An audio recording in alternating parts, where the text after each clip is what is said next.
Audio number 39. आपण Eckhart टोले यांचं पॉवर ऑफ नाऊ हे पुस्तक बघतोय. मी चारुशिला बिराजदार.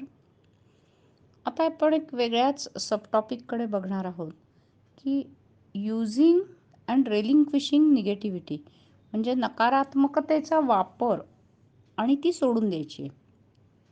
तर आपल्याला ऑथर इथे असं सांगतायत की आतून जो जो विरोध होतो तर तो म्हणजे नकारात्मकता असते.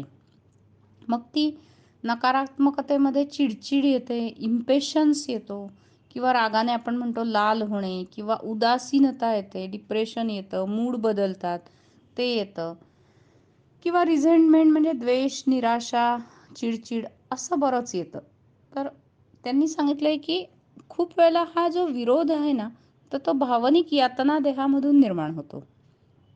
आणि मग छोटीशी पण घटना ना प्रचंड नकारात्मकता पैदा करते. म्हणजे एखाद्याचा फोन न उचलणे, किंवा फोन जर आता समजा एखादा फॉर एक्झाम्पल एखादा फोनवर बोलत असेल आणि तिसऱ्या माणसाचा फोन आला आणि त्या माणसाचा जर कट केला फोन, तर त्या व्यक्तीला प्रचंड राग येतो.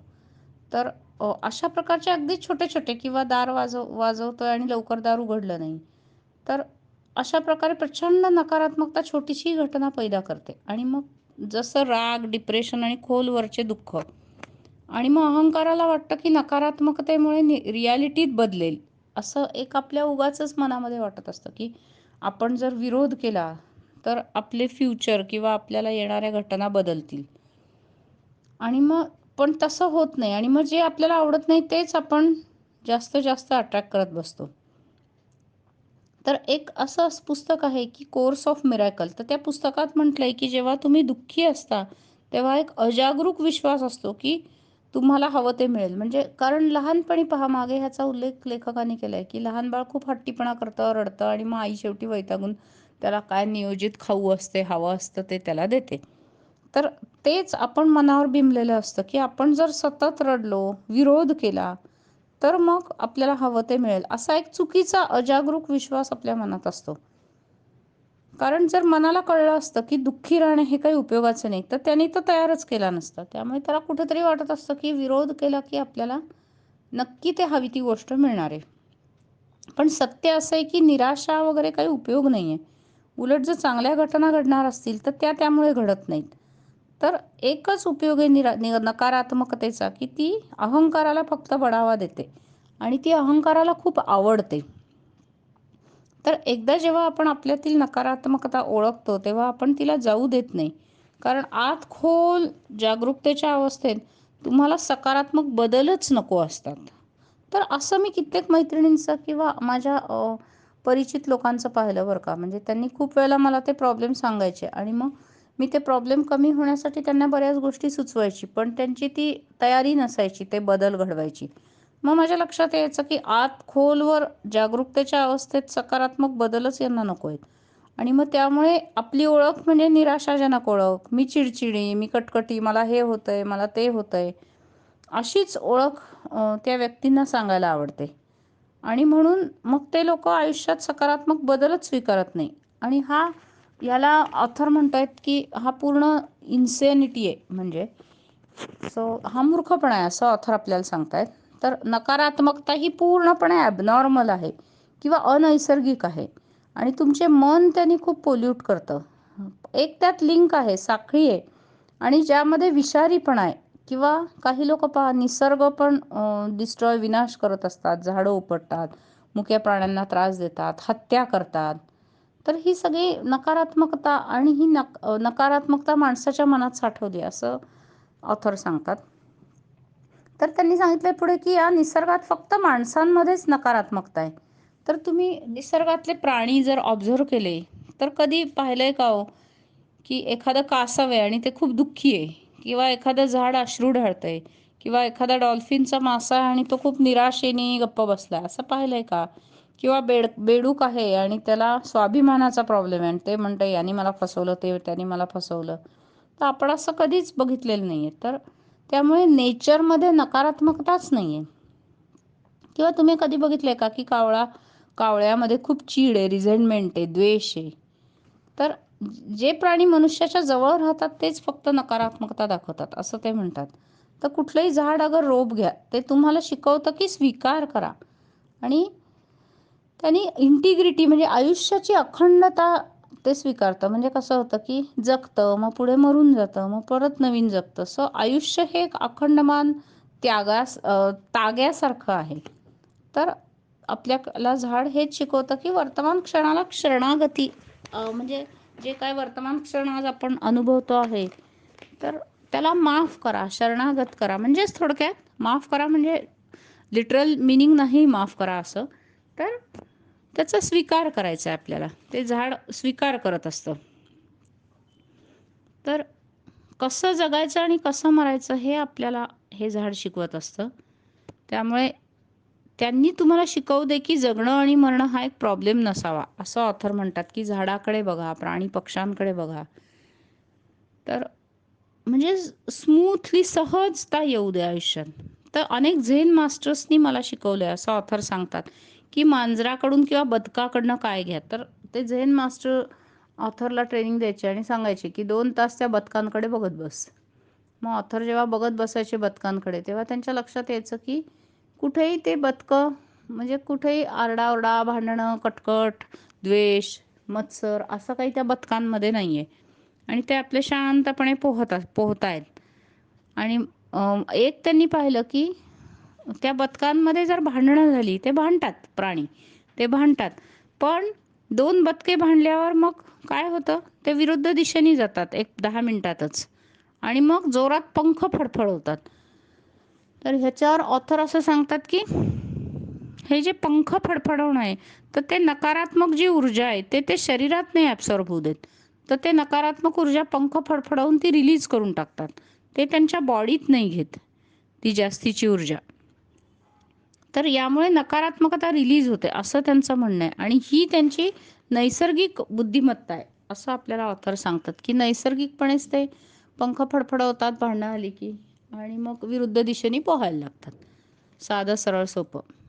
तर त्या प्राण्यांकडे भूतकाळ जिवंत ठेवणारं मन नसतं आणि त्यामुळे ते स्वतःचं अस्तित्व तयार करत नाहीत, असं ऑथरने आपल्याला सांगितले की नेहमी निसर्गाचा आधार घ्या.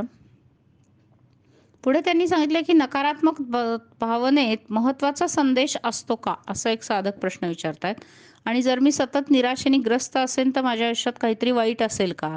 मग मी माझ्या आयुष्याकडे परत फिरून बघू का आणि बदल करायचा विचार करू का? किंवा माझ्या भावनेकडे मी पाहायला हवे का, की नुसते नकारात्मक आहे असं समजून दुर्लक्ष करायचे? तर आता ऑथर आपल्याला उत्तर देत आहेत की हो, सतत येणारी नकारात्मक भावना म्हणजे नक्कीच काहीतरी त्याच्यात संदेश असतो किंवा काहीतरी आजारपण असते. तर जर तुम्ही काहीही बदल केला तरी तो वरवर होतो. जोपर्यंत तुम्ही आतून बदलत नाहीत, तोपर्यंत काही उपयोग नाही, असं ऑथर म्हणतात. तर आतून बदलणे म्हणजे तुमची पूर्ण विचारांची माइंड पॅटर्नच बदलून टाकायचा. तुमची कॉन्शियसनेसची लेव्हल बदलायची. म्हणजे मग तो वरवरचा बदल होणार नाही.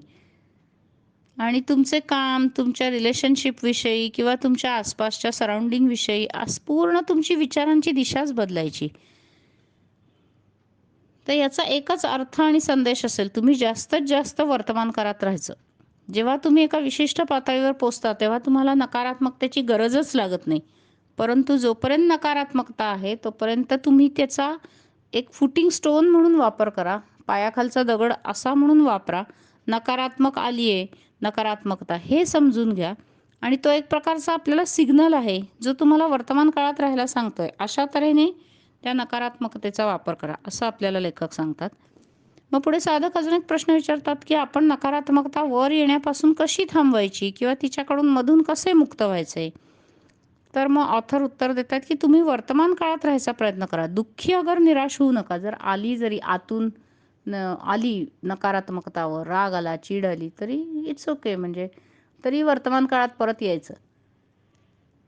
तर जेव्हा एखादी नकारात्मकता उफाळून येईल, तर त्यांनी सांगितलं की तेव्हा त्याच्याकडे पराजय म्हणून न बघता सिग्नल म्हणून पहा, जो तुम्हाला सांगतोय की उठा, तुमच्या मनातनं बाहेर या आणि वर्तमानात जगा.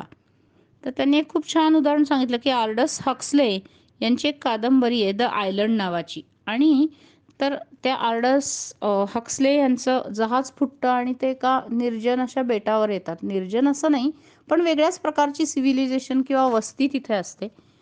आणि मग तिथे त्यांचा जगाशी संपर्क तुटतो. आणि मग पण ते लोक ना, तिथे राहणारे लोक असतात त्या बेटावर, तर ते खूप सेन असतात. सेन म्हणजे शहाणे असतात, ते जागरूक असतात. तर ऑथर बघतो आणि तिथे रंगीत पोपट असतात आणि ते सारखे रंगीत पोपट ना एक दोन शब्द उच्चारत असतात, तीन शब्द, अटेन्शन, हिअर अँड नाऊ, म्हणजे सावधान, इथे आणि आत्ता लक्ष द्या, अशा प्रकारचं. तर ते पोपटसारखं तेच बोलायचे. तर त्यांनी मग सांगितलं की ते लोक होते, जागरूक लोक, त्यांनी त्यांच्या पोपटांना शिकवलं होतं की इथे कोणी जरी व्यक्ती आला तरी त्यालाही प्रेझेंट मुमेंटमध्ये किंवा वर्तमान काळात आणायचं, असं शिकवलेलं असतं. म्हणून ते पोपटसारखं अवेअरनेस देत असतात सगळ्यांना. तर जेव्हा तुमच्यातली नकारात्मकता अचानक जागी होईल किंवा कुठल्याही बाहेरच्या फॅक्टरनी, समजा आता अचानक एखादा विचार आला किंवा काही न करता अचानक ती जागी झाली नकारात्मकता, तर त्याच्याकडे लक्ष द्या आणि फक्त आतला आवाज काय सांगतोय, attention, here and now, wake up, असं एक छोटंसं वाक्य हवं तर लिहून ठेवायचं आपण आणि मग अवेअरनेस ठेवायचा. तर पुढे ऑथर सांगतात की अगदी इरिटेशन झालं, चिडचिड झाली तरी लक्ष द्या, नाहीतर लक्ष न दिलेल्या प्रतिक्रिया तिथेच साठत जातात आणि ते तुमच्या एकदा लक्षात आलं की तुम्ही ते टाकून देऊ शकाल. आणि मग जे ऊर्जा क्षेत्र आपल्याला नको आहे ते पकडून ठेवण्यात काहीच अर्थ नाही आहे ना.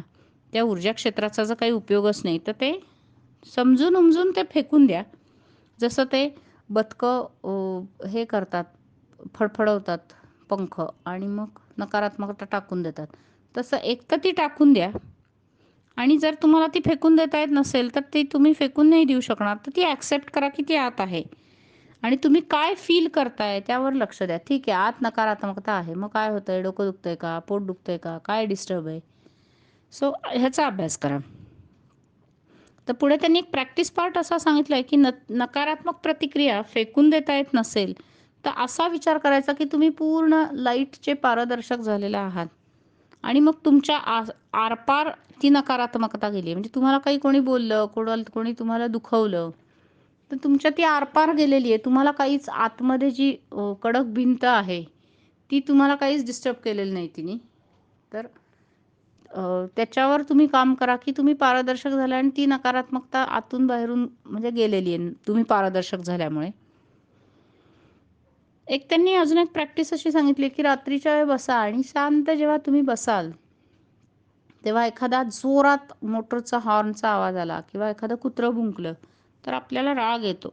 तर काय होतं की ते कुत्रं भुंकणं ही एक घटना आहे, पण आपल्याला राग आला ही भावनाच आपल्याला अस्वस्थ करते पहा. तर याच्यावर काम करा आणि तुम्ही विचार करा की तुम्ही पारदर्शी आहात आणि ते जे काय कुत्रं भुंकलंय किंवा कारचा आवाज आलेला आहे, तर तो तुमच्यामधून आरपार निघून गेलेला आहे. तुम्ही त्याच्यावर काहीच प्रतिक्रिया दिलेली नाही. असा एक विचार करून पहा.